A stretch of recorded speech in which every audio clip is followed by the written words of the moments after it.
Hello. വിണ്ണീത്താണ്ടി Varuvaayaa പോലുള്ള romantic സിനിമകളും എന്നെ അറിയും താൻ കാക്ക കാക്ക പോലുള്ള ക്രൈം ത്രില്ലറുകളും വേട്ടയാടി വിളയാട് പോലെ ഇൻവെസ്റ്റിഗേഷൻ ത്രില്ലറും എടുത്ത ഗൗതം വാസുദേവ് മേനോൻ.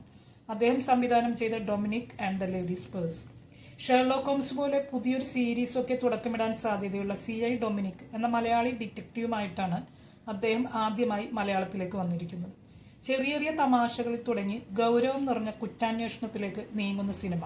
രസകരമായ സിറ്റുവേഷൻ കോമഡിക്കൊപ്പം കുറ്റാന്വേഷണ അനുഭവങ്ങളും തരുന്ന ഒരു ത്രില്ലർ. മലയാളത്തിലേക്കുള്ള ഗൗതം മേനോന്റെ ആദ്യ ചുവടുവയ്പ്.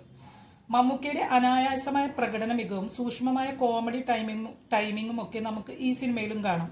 അസിസ്റ്റന്റായി എത്തുന്ന ഗോകുൽ സുരേഷും ഏതാണ്ട് അദ്ദേഹത്തിന്റെ ഒപ്പം തന്നെ നമ്മുടെ ശ്രദ്ധ നേടുന്നുണ്ട്. ഒരു കുറ്റാന്വേഷകന് അത്യാവശ്യം വേണ്ട ഒബ്സർവേഷൻ കോൺസെൻട്രേഷൻ തിയറിയെക്കുറിച്ച് സംസാരിക്കുകയും അതൊക്കെ പാളിപ്പോവുകയും ചെയ്യുന്ന ഒരു നായകൻ. ഇന്ദ്രപ്രസ്ഥം എന്ന സിനിമയിലെ നാസയ്ക്ക് വേണ്ടി സോഫ്റ്റ്വെയർ ഉണ്ടാക്കിയതൊക്കെ പറഞ്ഞ് മമ്മൂട്ടിയെ തന്നെ ഇതിൽ ട്രോളുന്നുണ്ട്. അതുപോലെ ദ ടൈഗറിലെ പാസ്വേഡായിരുന്ന വാപ്പിച്ചീസ് ലെഗസി എടുത്തു പറഞ്ഞ് ഗോകുൽ സുരേഷും അച്ഛനെ ട്രോളുന്നുണ്ട്. അവസാനം കറക്റ്റ് പാസ്വേഡ് കണ്ടുപിടിച്ച് ഹൗസ് ഓണറും. പൂജ 1, 2, 3. ഹൗസ് ഓണറായി വരുന്നത് വിജി വെങ്കടേഷാണ്. അമാനുഷിക ഗുണങ്ങളൊന്നുമില്ലാത്ത ഒരു സാധാരണ മനുഷ്യനാണ് മമ്മൂട്ടിയുടെ CI ഡൊമിനിക്. വലിയ ഹീറോയിസം ഒന്നുമില്ലാതെ ജീവിതത്തിലെ വെല്ലുവിളികളെ മറികടക്കുന്ന ഒരു സ്വകാര്യ ഡിറ്റക്റ്റീവ്. വളരെ അപൂർവമായി മാത്രം കേസുകൾ ലഭിക്കുന്ന ഒരാൾ.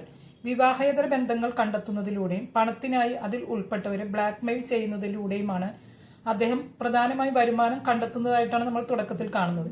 ഇത് ചെയ്യാൻ അയാൾക്ക് ഒരു നാണക്കേടുമില്ല. വർണ്ണാന്തത കാരണം വിവാഹമോചനവും പരിഹാസവും ഉൾപ്പെടെ ജീവിതത്തിൽ ദുരനുഭവങ്ങൾ ഒരുപാട് ഉണ്ടായിട്ടുണ്ട്. പോലീസ് വകുപ്പിലും ഡൊമിനിക്കിന് ഒരു മോശം പ്രശസ്തിയും ഒരു ആത്മാഭിമാനം കുറഞ്ഞ വ്യക്തിയുമായിട്ടാണ് നമ്മൾ കാണുന്നത്. അങ്ങനെ പോകുന്ന അദ്ദേഹത്തെ തേടി ഉടമസ്ഥനില്ലാത്ത ഒരു ലേഡീസ് പേഴ്സ് എത്തുന്നതോടെ അയാളുടെ ജീവിതം മാറുകയാണ്.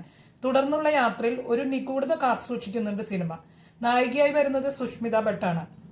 അവരുടെ ഒരു ഡാൻസ് സീനുണ്ട്, ഗംഭീരമാണ്. വല്ലാത്തൊരു സൗന്ദര്യവും നിഗൂഢതയും ഉണ്ട് ആ സീനിന്. മിനിമൽ ആയിട്ടുള്ള പാശ്ചാത്തല സംഗീതമാണ് ചിത്രത്തിനുള്ളത്. അതേസമയം ചിത്രം ആവശ്യപ്പെടുന്ന നിഗൂഢതയുടെ ഒരു മൂഡ് ലളിതമായി സൃഷ്ടിച്ചിട്ടുമുണ്ട്. വലിയ ബഹളമൊന്നുമില്ലാതെ കഥ പറഞ്ഞു പോകുന്ന രീതിയാണ് സിനിമയ്ക്കുള്ളത്. അതേസമയം പുതുമയുള്ള ഒരു സമീപനവുമാണ്. തിയേറ്ററുകളെ കടുത്ത വയലൻസ് ചോരപ്പുഴയിൽ മുക്കുന്ന കാലത്ത് ഫ്രഷ് ആയ ഒരു കഥ പറച്ചിൽ രീതിയാണ് ഡൊമിനിക് ആൻഡ് ദ ലേഡീസ് പേഴ്സിൽ കാണുന്നത്. കുറച്ച് സംശയങ്ങളും ചോദ്യങ്ങളും സിനിമ നമ്മളുടെ മനസ്സിൽ ബാക്കി വെക്കുന്നുണ്ട്. എനിക്കൊരു 1 ടൈം വാച്ചബിൾ മൂവിയായിട്ടാണ് അനുഭവപ്പെട്ടത്. സിദ്ദിഖ്, ലെന, ഷൈൻ ടോം ചാക്കോ, വിനീത് തുടങ്ങിയവരാണ് മറ്റു താരങ്ങൾ. നിങ്ങൾക്ക് എൻ്റെ വീഡിയോയെക്കുറിച്ചുള്ള അഭിപ്രായങ്ങൾ കമൻറ്റ് ചെയ്യുമല്ലോ. എൻ്റെ വീഡിയോ ഇഷ്ടമായാൽ ലൈക്ക്, ഷെയർ ആൻഡ് സബ്സ്ക്രൈബ്. ഇനിയും മറ്റൊരു നല്ലൊരു വീഡിയോ ആയിട്ട് വരും. അതുവരെ ബായ്.